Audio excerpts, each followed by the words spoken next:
So for the past year, I've been trying to upgrade my game room, actually my game corner right behind me. And I was searching for something like a visualizer to run in the background while I'm playing. There were a lot of options, and in the end I chose a Divoom pixel art. But then I got an offer which I could not refuse. If I sent back the pixel art, I could get a Divoom Pixoo 64. The Divoom Pixoo 64 is the best that Divoom has to offer when it comes to pixel wall art, given it's a lot more expensive than the pixel art, which cost me around 38 euros. The Divoom Pixoo Art 64 is sold around 130 or 180 euros. And that's a big step up when it comes to price. But I managed to get the Pixoo for only 79 euros. So for 40 euros more, I got the ramped up version. You can see it right behind me right there.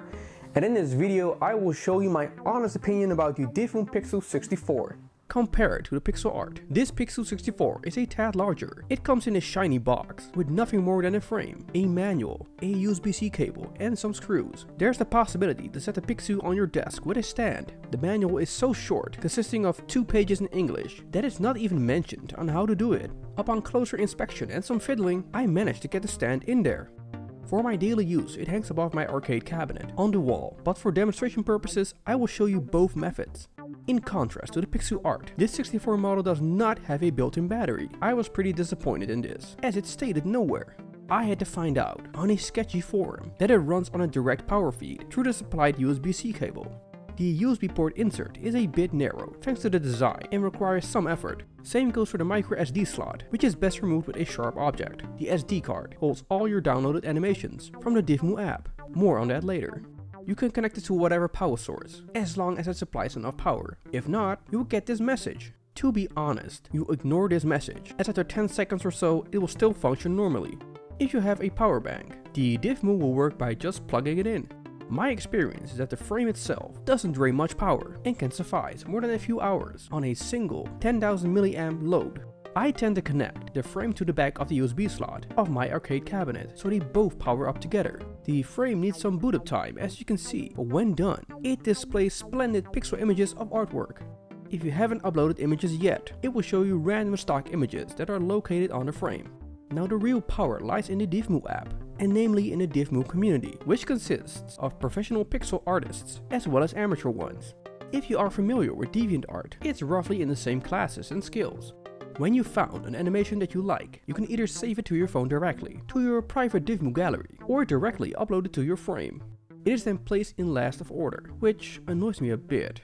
If you are like me and have tons of animations uploaded to the frame, it always displays them in the same order. Although I found something that looks like a shuffle mode, but doesn't seem to work.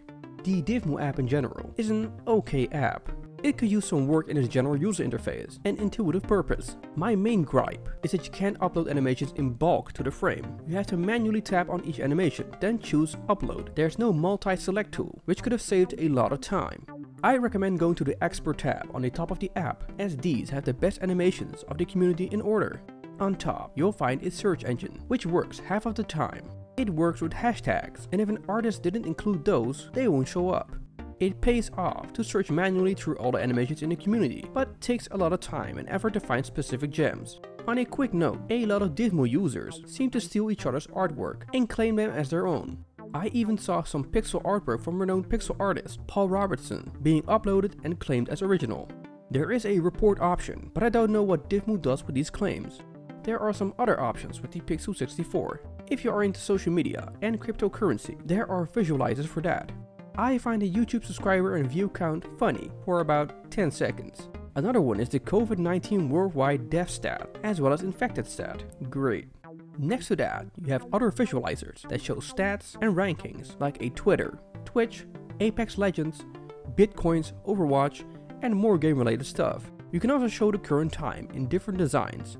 And there are some festive options as well, like Christmas and Valentine. If you are willing to learn how to design pixel art, you can also draw your own, which is a tedious process. You can also upload your own design images in like Photoshop and place them next to each other as a frame and make a whole animation. Then there's also a method to play music from radio stations worldwide or from your local phone storage and have the visualizer jump to the music. To each his own, but all these options are not meant for me. The Pixoo 64, in my opinion, is the best when it's just a digital frame with great pixel animations. Obviously, there are a lot of game-related pixel animations. Some are original works, but most of them are taken from the original games. I like both options.